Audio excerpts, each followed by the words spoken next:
Hey guys, welcome to my channel. My name is April D and this is the Officially April D channel. Yes, that was a name change. I am now the Officially April D channel, previously known as Officially Adulting. I decided to change the name just because I felt like adulting was such a box. Like there were certain expectations of what I should put on a channel called Officially Adulting, but Officially April D is all me.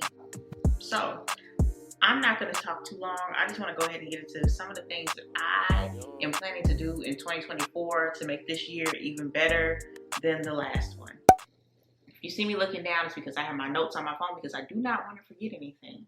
All right, so number one, I am setting goals for the quarter. I am looking at March 31st, 2024, not December, okay? And the reason being is that you can go an entire year not be making any type of like true progress towards your goal. And if you sit down in December and realize I haven't done anything or I'm not any closer to where I want to be, that's a long time before you do a recorrect.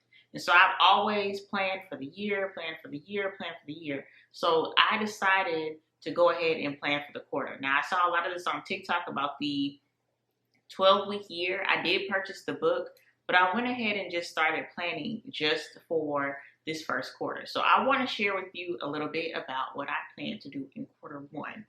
So let's start with the entire list and I'll go into deeper detail on each one. So in quarter one, I am focusing on lowering stress, getting better sleep, consistently working out 4 to 5 days a week, doing weekly wellness check-ins, perfecting my morning and nighttime routines, and reading more. So let's get into it. So the first thing I said on my list was lowering stress. Now for me last year, I felt like I had so much going on while at the same time not having anything going on. I don't know how to explain that to you if you've never felt that, but it just felt like nothing was really wrong, but things weren't really right either. So I decided to try to find a way, like, how can I lower my stress? Because I feel like that will help with my health and so many other things in my life. So number one is I'm going to do more preparation, okay? I need to go back to planning my days the night before. I need to go back to picking my clothes out for work the night before, trying them on, okay? The pandemic had us at home in sweatpants and pajamas and leggings every day. Then all of a sudden we had to return to work. And the clothes that we were returning to work in were not fitting. I said, wow. So imagine the stress of waking up, putting on an outfit that you thought would fit. And the outfit ain't fitting. So to reduce that level of stress, we're just gonna prepare. Even going into work before a week starts, I'm looking at what time is my first meeting tomorrow. I'm not going in blind. Whenever I can avoid that, I will. Next up is getting better sleep. I'm going to bed, okay? I found some light bulbs that turn off at 9:30. I'm going to bed. It's lights out, I'm going to sleep. Don't bother me. My phone goes on do not disturb at 8 p.m. I'm no longer accepting calls. I'm not texting.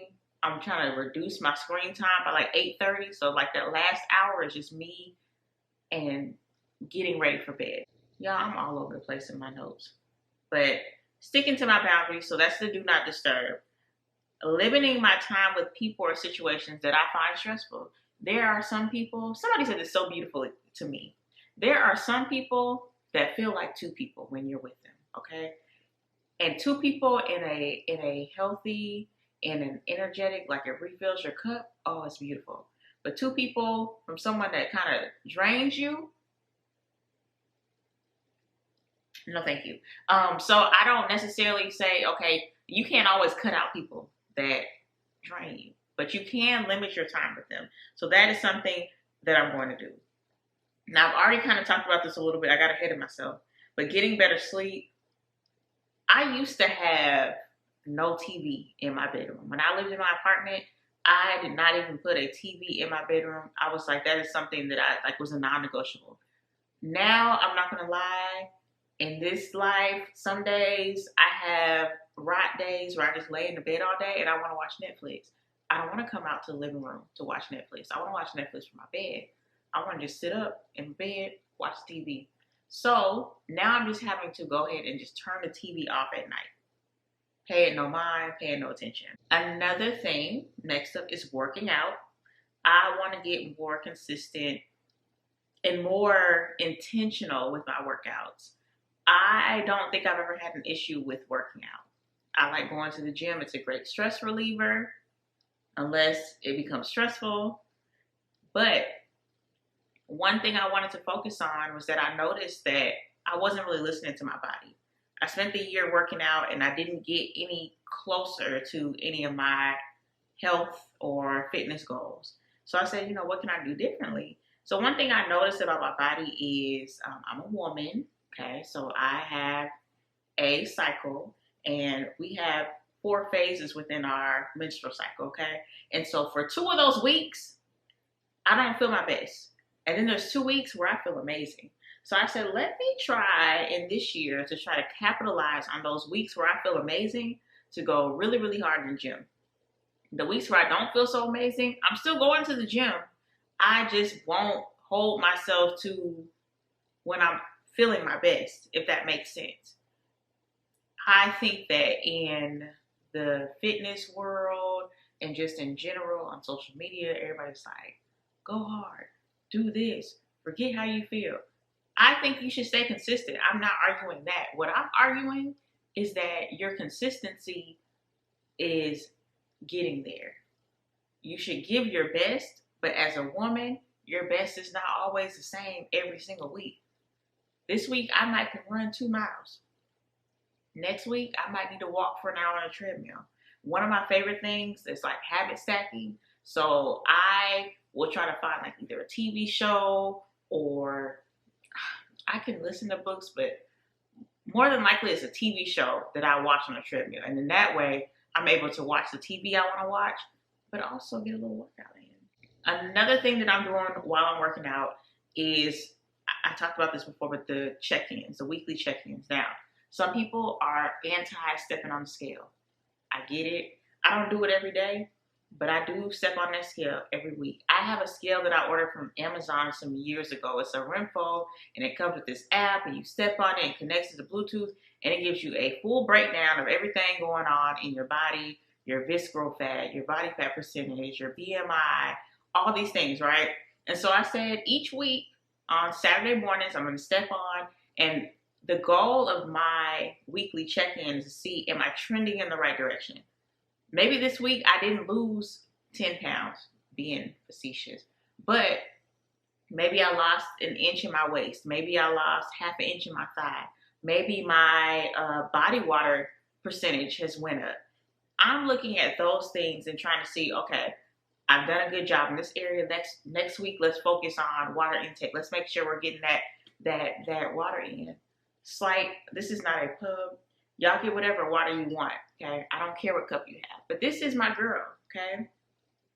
Say, hey, I fill her up 3 times. It's a gallon. Throughout the day, it's very simple because she can fit in my cup holder in the car. She can fit in the cup holder in the gym. I have a little cover for the straw when I go outside. And then when I'm at work, 40 ounces before I have to go refill. Water station isn't close to my desk anymore, so I'm having to be intentional about getting the water in and making sure I have a lot with me so I never run out and I can get towards my goal of my water intake, which for me is a gallon. I know there's a lot of, that's too much, da-da-da-da. Drink to your heart's content. I'm not here to tell you what to do. I'm just telling you what I do. So next up, I want to talk about my morning and night routines. Before I went into the year, I was like, I want to try a new skincare routine, and I want to do this, and I want to do that, and I want to do this new. No. I said, let's set the foundation. Because if I'm being honest, my face gets washed. Consistently, there's been nights where I come home, and I'm like, I can't. I'm be real with you. I can't. I might do a slight wash, but I'm not doing the whole thing. I have been doing my entire skincare routine in the evening and in the morning every day. No excuses. And that's my goal for this first quarter. not to necessarily add things to it, not to buy some expensive product, but to see what sticking to the plan every day will do for my skin. There's also just different things I have within my morning and night routines. I can get into those in another video, but my main goal is to build a foundation, is to get those in place. So for Q2, we can go and look and see, you know what, maybe I'll add facials in once a month. Maybe I'll do this or do that. And the last thing that I'm doing for Q1 is I'm trying to read more books. Now, if you've been following me for a while on my personal social media, I used to love to read, right? And I was a self-help book girly. If it's some type of psychology or some type of book to better yourself, I was in it. And I kind of strayed away from fiction, not because fiction is not good. I just had strayed away. And so I was like, man, I don't read for fun anymore. So what I've decided is I sat down with my sister. She's a big reader. I said, what's a good number to start with? She said 50. We're going to do 30. I put that on my Instagram and people were like, excuse me, what? I said, yeah, you're right. So I'm doing 30 books. That includes Audible, and I will be physically reading books as well. I finished 2 books. One I started last year, but I wanted to finish 30 books, so I finished it in January.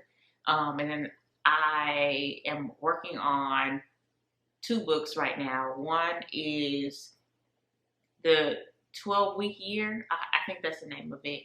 And then also 7 Days in June. I might be completely getting these books wrong. Let me go see. My friends made me download the Goodreads app so I can see, you know, the books that I'm reading. 7 Days in June by Tia Williams.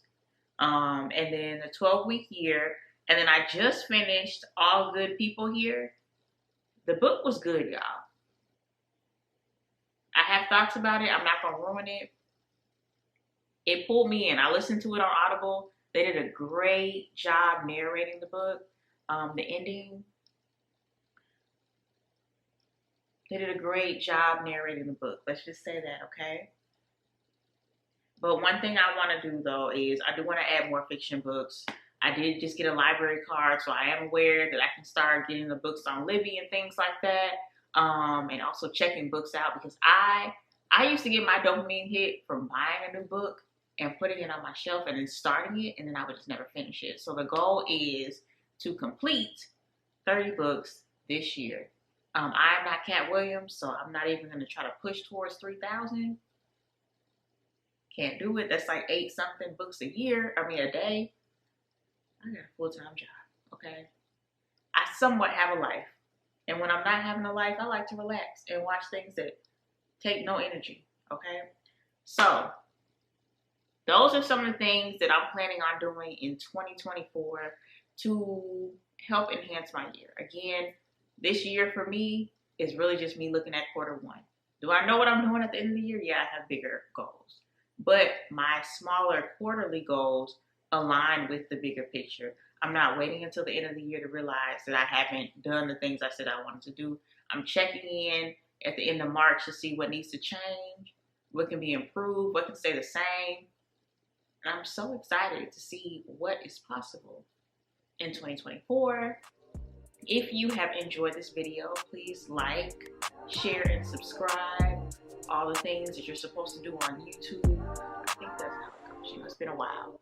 Y'all know, one thing I really want to push towards is consistency and getting on here and showing my face. And now that I feel like I'm out of the box, I'll have a lot more to talk about. You know, I want to do more vloggy type things. As you can see, I don't think I've ever sat in my living room and recorded. I'm trying to figure out, like, where do I want to sit in my house, what I want to talk about, what I want to share. If you're not following me on socials, please follow me. I will put that information in the details below. But yes, like, share, subscribe. Thank you so much for listening, and I will be back next time.